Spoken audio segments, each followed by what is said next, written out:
Good morning, শুভ সকাল বন্ধুরা।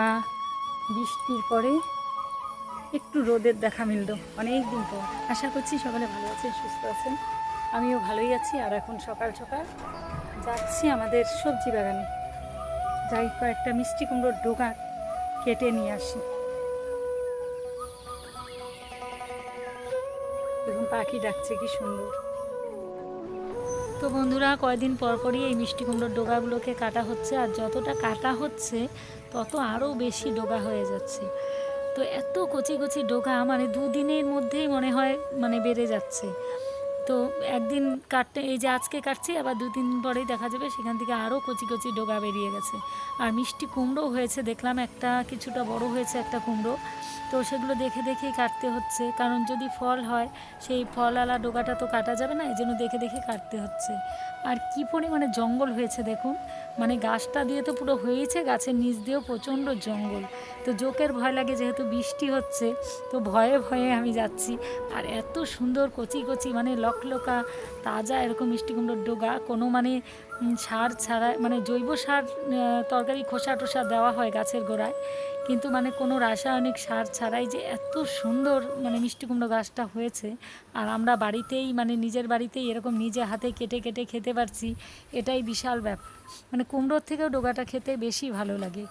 তো আমি কেটে এই যে জায়ের ঘরেও দিয়ে আসি, আর আমাদেরও নেই। তো এই যে ডোগা কেটে নিয়ে এলাম ঘরে, এসে বারবার করে চেক করছি যে জোক টোক ধরলো নাকি। জোকের এতটাই ভয় লাগে। কিছুদিন আগেই দেখতে পেলেন, খুব বেশি দিন হয়নি, যে আমাদের গোটা বাড়ি পরিষ্কার করা হয়েছে, আবার এই যে বৃষ্টি পড়লো, এই বৃষ্টি কয়েকদিন পড়াতে আবার পুরো জঙ্গল হয়ে গেছে। তো কেটেও কোনো লাভ হচ্ছে না, কয়েকদিন পরপরই জঙ্গল পরিষ্কার হচ্ছে, কয়েকদিন পরপরই হচ্ছে। তো চলে এলাম ঘরে এসে যে আটা মেখে নিলাম, ছেলে যাবে যেহেতু কাজে। রুটিও ভেজে নিচ্ছি। পনির নিয়ে এসেছি সকালবেলা দোকান থেকে, আমাদের পাশেই পাওয়া যায়। পনিরটা এনে একটু গরম জল করে তার মধ্যে একটু লবণ দিয়ে ভিজিয়ে রেখেছি, তাহলে খুব সফট হয়। এই যে পনিরটা আমার হয়ে গেল, কাজু কিশমিশ টিশমিশ দিয়ে করেছি বেশ ভালো করে, ছেলে যেটা পছন্দ করে। আর এই যে ডোগাটা মা কেটে দিল আমাকে, মা তরকারিগুলো কেটে দিল জন্য আমার একটু তাড়াতাড়ি হয়ে গেল। তা না হলে আমার একবার কাটতে হয় আর একবার করে নাড়া দিতে হয়, খুব কষ্ট হয়। আগের দিন যতটা পারি রাত্রিবেলা কেটে কুটে গুছিয়ে রাখি, কারণ একা হাতে বুঝতেই পারেন। আর এখানে ওই যে করলা আলু ভাজা করছি, পনির করছি, আর মিষ্টি কুমড়ার ডোগার চচ্চড়ি সব কিছু দিয়ে। তো সবার ছেলে খেয়ে বেরিয়ে গেছে, আপনাদের দাদা ভাইয়েরও খাওয়া হয়ে গেছে। এবারে যে ওকে ফল কেটে দিয়ে দিচ্ছি টিফিন বক্সে করে, ও দুপুরবেলা খেয়ে নিবে। এখন যেহেতু ভাত খেয়ে উঠলো আর এখন খেতে ইচ্ছে করছে না, বললো যে কেটে দাও, নিয়ে যাবো। তো একটা আপেল আর শসা ও দিল, এগুলো কেটে যে রেডি করে দিয়ে দিলাম। ও দুপুরের খাবারটা নিয়ে যায়, দুপুরে পনিরের তরকারি দিয়ে দিয়েছি, আর সঙ্গে যে ফ্রুটস দিলাম। আর এবারে চালের বস্তা এনেছে, কিন্তু ওই যে কি সময় পাচ্ছিলাম না, এই জন্য ভাবলাম যে এগুলো চালটা ঢেলে রাখি ড্রামের মধ্যে, কারণ এই বস্তার মধ্যে থাকলে না অনেক সময় যে ইঁদুর টিঁদুরও অনেক সময় ঢুকে আরশালা, এই জন্য এই যে ঢুকিয়ে ফেললাম। ফেলে গ্যাস ট্যাস মুছে রান্নাঘরের নিচটা মুছে পরিষ্কার করে নিচ্ছি। তো কাজকর্ম মোটামুটি কমপ্লিট হয়ে গেছে। এবারে কতগুলো কাপড় আছে সেগুলোকে কেচে নেব। কতগুলো ভালো কাপড়ও আছে, কতগুলো যে সবসময় ব্যবহারের, ছেলের আমার তো সবারই আছে কিছু কিছু কাপড়, ওগুলোকে নিয়ে গিয়ে আমার কাচতে হবে, এগুলো কেচে মেলে দেবো। এই যে নিয়ে চলে এসেছি এখানে, তো কলের পাড়ে নিয়ে এলাম। এবারে এই যে কেচে দেবো সব কাপড়, কেচে টেচে দিয়ে তারপরে স্নান করে পুজো দিয়ে দেবো। আর আজকে সকাল থেকে না পুজোর কাজটাও করতে পারিনি, কারণ বৃষ্টি ছিল, তারপরে আবার দোকানে গেলাম আসলাম, এদিক ওদিকের কাজ করতে করতে অনেকটা সময় চলে যায়।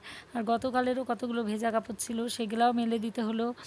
তো টুকটাক করতে করতে দুজন যেহেতু ঘর থেকে বেরোয়, তো অনেকটাই ওদের টিফিন দেওয়া, খেতে দেওয়া, তার মধ্যে আবার দোকানে যাই মাঝে মাঝে, তো সময়টা হয়ে ওঠে না। এই জন্যই ভাবলাম যে একবার স্নান করে তাহলে পুজোর কাজ করে একবারে পুজোটা দিয়ে দেবো। তো এই যে কাপড়গুলো কেচে তারপর স্নান করে পুজো দিয়ে দেবো।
তো এই যে স্নান করে এখন চলে এলাম ফুল তুলতে। তো বাইরের ফুলগুলো তো স্নানের আগেই তুলতে হয়, তো জবা ফুল খুব একটা ফোটেনি দেখছি, এখন বেশি ফোটে না। আর এবার এই যে ভেতরে যেই ফুলগুলো আছে এগুলো দিয়েই পুজো দিয়ে দেবো। হলুদ ফুলও ফোটে দুটো একটা করে, আর সাদা ফুলগুলোও ফুটছে, আর সাদা ফুল ভালোই ফুটছে। বাইরের দিকে যে গাছটা আছে না, সেখানে প্রচুর জঙ্গল হয়ে গেছে আবার, এই জন্যই মানে স্নান করে ওদিকে যাওয়া যায় না। আর এই যে ভেতরে আমাদের উঠোনের মধ্যে যে রঙ্গন, আবার আরেকটা আছে লতানো, সাদা সাদা ফুল ফোটে, প্রথমে যে তুলে নিলাম এই ফুলগুলো বেশ সুন্দর লাগে দেখতে। আর বেলি ফুলও ফোটে, এই যে সাদা ফুল তুলে নিচ্ছি, রঙ্গল তুলে নিচ্ছি, আর বেলি ফুল টুল এগুলো সব দিয়ে আমার হয়ে যায়। তো এই ফুলেই পুজো হয়ে যায়, আর বাইরের ফুল লাগে না। তো এই জন্য যে ফুলগুলো তুলে নিচ্ছি, তুলে নিয়ে তারপরে এই যে ঠাকুর ঘরটা মুছবো, ঠাকুর ঘরটা মুছে তারপরে পুজো দিয়ে দেবো। তো ফুল তোলা কমপ্লিট হয়ে গেছে, অনেকগুলোই ফুল হয়েছে ভেতরে। তো ভেতরে অনেক ফুল ফোটে, এই জন্য ভেতরে ফুল দিয়ে হয়ে যায়। তো ফুল তুলে চলে এলাম ঠাকুর ঘরে। ঠাকুর ঘরে এসে এবার এই যে ঠাকুর ঘরটাকে ভালো করে মুছে নিচ্ছি। তো স্নানের পরেই সব কাজগুলো করে নিচ্ছি, কারণ স্নানের আগে যেহেতু আজকে করা টাইম পাইনি, এই জন্য আমি ভাবলাম যে না, স্নান করেই তারপরে ঠাকুরের ফুল তোলা, বাসন মাজা, ঘর মোছা এগুলো সব করে তারপরে এই যে পুজোটা দিয়ে দেব। এই জন্য এই যে স্নান করে এসে ফুলটা আগে তুলে নিলাম, এবার এই যে ঘর মুছে নিলাম। ওম নমঃ শিবায়, ওম নমঃ শিবায়, ওম নমঃ শিবায়, ওম নমঃ শিবায়, ওম নমঃ শিবায়।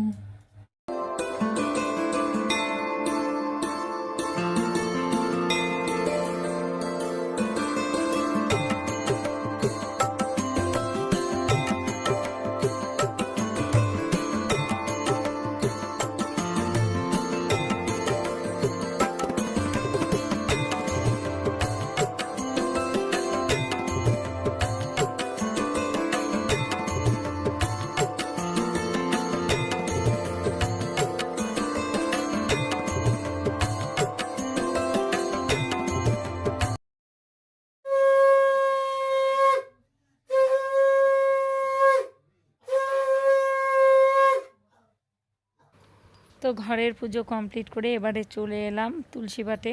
তো এখানে এসে আগেই তো আমি স্নান করে ধুয়ে দিয়েছিলাম তুলসী পাটটা।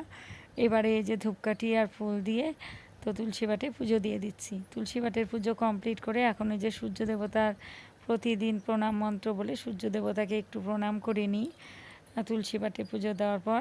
তো এই যে এবারে সূর্য দেবতাকে একটু প্রণাম করে নিচ্ছি। সন্ধ্যা বন্ধুরা, সন্ধ্যা বলতে এখন বাজে 7:30। তো সন্ধে বাতি দিয়ে টিয়ে তারপরে চলে এলাম এই যে চা করতে। তো এখন বসিয়ে দিলাম চা, আদা দিয়ে লিকার চা করছি, কারণ দুধ চা তো এখন আর কেউ খায় না, বেশিরভাগই এখন লাল চাই মানে লিকার চাই খায় সবাই। আর এই যে মেলা থেকে এই কাপগুলো এনেছিলাম সেদিন, সব কাচের কাপ। তো কাচের কাপ ভীষণ ভালো লাগে আমার, এই জন্য যে কাচের কাপই এনেছি। এর আগে মেলা থেকে অনেক রকম কাপ এনেছিলাম বৈশাখী মেলায়, আর এবার সব কাচের কাপগুলো নিয়ে আসলাম, বেশ ভালোই হয়েছে কাপগুলো। চা বসিয়ে দিয়েছি, আর পাশের ঘরে মা ফোনে কথা বলছে, মানে বাবা মা এসেছে ডাক্তার দেখাতে, তো সবার জন্যই চায়ের জল বসালাম। আপনাদের দাদা ভাইও চলে এলো বাড়িতে এখন।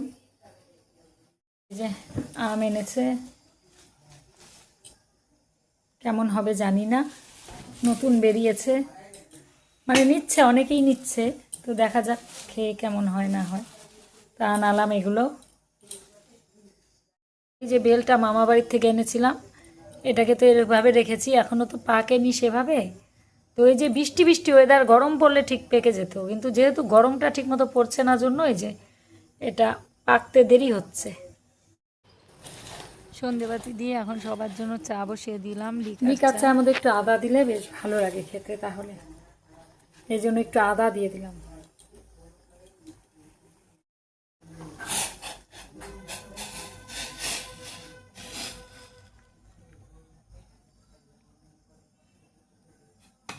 এক হাত দিয়ে ক্যামেরা করছি আর এক হাত দিয়ে যে চা ছাকছি, এই জন্য যে নামিয়ে নামিয়ে ঢালছি চা। কাপগুলো কিন্তু খুব সুন্দর হয়েছে, একটা কাপ 50 টাকা করে, মানে একটা প্যাকেটের মধ্যে ছিল ছটা ছটা কাপের প্যাকেটটা ছিল, আমি নিয়েছি 4টা, কারণ আমার তো অতগুলো নিয়ে দরকার নেই, এই জন্য 4টা নিয়েছি। 200 টাকা নিয়েছে 4টে কাপ।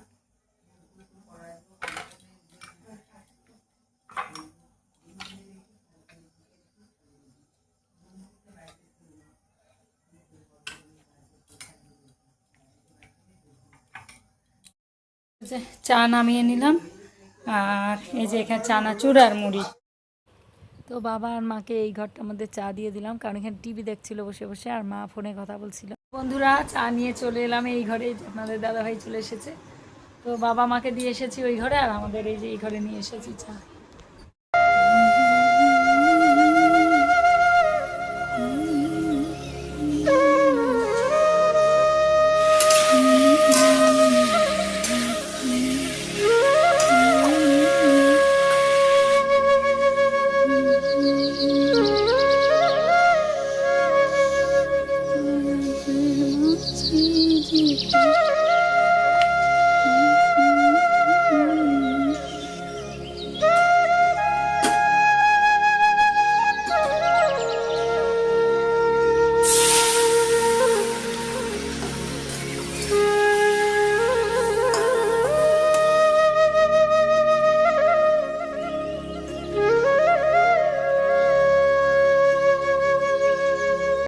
সকাল বন্ধুরা, আজ হলো পরের দিন। গতকাল ভিডিওটা শেষ করা হয়নি, তো ঘুম থেকে উঠেই সমস্ত বাসি কাজ সারা হয়ে গেছে। টিপটাই যে হাতে চলে এলো, রান্নাও বসিয়ে দিয়েছি।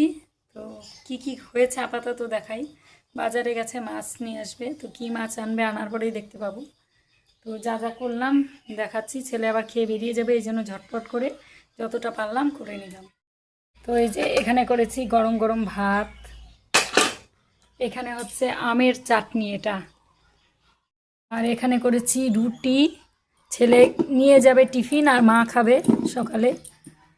আর এখানে করেছি আলুর দম, কাজু কিশমিশ টিশমিশ দিয়ে এখানে আলুর দম করেছি। তো এখন এই যে খেতে দিয়ে দিই। তো বন্ধুরা, অনেকক্ষণ বাদে আবার চলে এলাম আপনাদের সামনে, মানে কথা বলার জন্য। মনটা ভালো লাগছে না। সকালে ভিডিও করেছিলাম, তারপরে তো আর কি করলাম না করলাম কিচ্ছু শেয়ার করিনি। বাজার থেকে তো নিয়ে এসেছে মাছ রান্না করেছি। হঠাৎ করে ছেলে ফোন করলো, আপনারা তো দেখতেই পেলেন, খেয়ে দিয়ে ও বেরিয়ে গেছে। হঠাৎ ফোন করলো যে একটা ঘটনা ঘটে গেছে। আমি বললাম কী হয়েছে? বললো যে ওর ব্যাগের মধ্যে ওর মোবাইল ফোনের চার্জার, আইফোনের চার্জার, হেডফোন, তারপরে একটা ছাতা ছিল, টিফিন বক্স, ব্যাগটা নতুন, ব্যাগটা অনেক দামি ব্যাগ, টিফিন বক্স ছিল, তারপরে কিছু ডকুমেন্টসের জেরক্স ছিল, সব কিছু ছিল ব্যাগটার মধ্যে। আর টিফিন দিয়ে দিয়েছিলাম রুটি আলুর দম। তো ও টোটো থেকে নেমে টাকাটা, ও টোটোওয়ালাকে ভাড়া দিয়ে তারপরে টাকা বোধহয় খুচরো করতেই গেছে নাকি জানি না। টোটোওয়ালা তো দাঁড়ায়, টোটোওয়ালারও দোষ নেই এটা। তারপরে ওটা টাকা ভাঙাতে গেছে, ভাবছে যে আছে থাক, আমি নিয়ে এসে ব্যাগটা নিয়ে নেব, মানে টাকাটা ভাঙিয়ে ব্যাগটা নিয়ে নেব। টোটোওয়ালা দাদাকে যদি বলতো তাও হতো। ও টাকাটা ভাঙিয়ে, মানে টাকা ভাঙাতে যায়ও নি, মানে একটু গিয়ে পেছন ফিরেছে, ওর ব্যাগটা ছিল ওর মধ্যেই, টোটোর মধ্যেই। ও কিছুটা বেখেয়াল হয়েছিল, তো দেখছে যে ঝট করে টোটোটা নেই ওখানে, মানে একটু সময়ের মধ্যেই টোটোটাকে আর পাওয়া যায়নি। আমি তো ওকেই বকা টকা দিলাম। তারপরে আমি করলাম, আমি বাড়ি থেকে বেরিয়ে চলে গেলাম, সোজা স্ট্যান্ডগুলোতে গেলাম, গিয়ে জানালাম কিছু টোটোওয়ালাকে, ফোন নাম্বার দিলাম আমার। আর তবে থানাতে গিয়ে আমি বললাম যদি কোনো টোটো এরকম জমা দিতে আসে ব্যাগ, তাহলে একটু জানাবেন, কারণ ব্যাগটা আমাদের। অনেক সময় হয় না, টোটোওয়ালারা কোনো ব্যাগ ট্যাগ পেলে বা কিছু পেলে অনেক সময় জমা দেয় থানাতে গিয়ে, বা সিভিল পুলিশ যেগুলো থাকে তাদের কাছে দেয় যে দাদা কেউ যদি খোঁজ করতে আসে তাহলে জানিয়ে। সিভিল পুলিশকে বললাম, উনি আবার ওনার ফোনের মাধ্যমে সব গ্রুপে জানিয়ে দিল, ওনাদের গ্রুপগুলোতে জানিয়ে দিল। আমার ফোন নাম্বার দিয়ে এসেছি, ছেলের ছবিও দেখিয়ে এসেছি, বললাম, কিন্তু এখনও পর্যন্ত তো কোনো ফোন আসেনি। আমার মেন কথা হচ্ছে যে চার্জার, হেডফোনটা, ডকুমেন্টসগুলোর জেরক্স ছিল, সেগুলোর জন্য বেশি মানে খারাপটা লাগছে। আর মনটা এত খারাপ জন্য আর ভিডিও করতে পারিনি, সারাদিন আর কোনো ভিডিওই করিনি, হুটপাট করে গেলাম। তো এখনও কোনো ফোন আসেনি। ছেলে তো বলছে যে আমার তো মোবাইল অফ হয়ে যাবে, চার্জারটা নেই যেহেতু, হারিয়ে গেছে, আর এত দামি চার্জার। এই জন্যই মানে মনটা খুব খারাপ লাগছে, এতগুলো জিনিস একসঙ্গে ছিল ব্যাগের মধ্যে। আমার কথা কোনো টোটোওয়ালা দাদা যদি পেয়েও থাকে, ব্যাগটা খুলে তো ডকুমেন্টসগুলো জেরক্স দেখতে পাবে, যদি থানাতে একটু জমা দিয়ে দিত তাহলে আমরা পেয়ে যেতাম, বা কোনো সিভিল পুলিশকে দিত, বা যে স্ট্যান্ড থেকেও বাসে ওঠে সেই স্ট্যান্ডের দোকানগুলোতে আমি বলে এসেছি, ফোন নাম্বার দিয়ে এসেছি, সেখানেও যদি দিয়ে বলতো যে কেউ খোঁজ করতে আসলে দিয়ে দিন। এখনও পর্যন্ত কোনো ইয়ে নেই, তার মানে উনি দেয়নি জমা কোনোখানে, হয়তো বাড়ি নিয়ে গেছে। কত রকমের লোক আছে, কেউ পেলে দিয়ে দেয় আবার কেউ দেয় না, এটাই হচ্ছে কথা। কি করা যাবে, আর এই জন্যই মন টন ভালো লাগছিল না। আর ভিডিওটা করব কি কন্টিনিউ ভেবেছিলাম, যেভাবে শুরু করেছিলাম আর করা হলো না। তো ব্লগটা এখানেই শেষ করছি, দেখা হচ্ছে পরবর্তী ব্লগে। সবাই ভালো থাকবেন, সুস্থ থাকবেন, টাটা।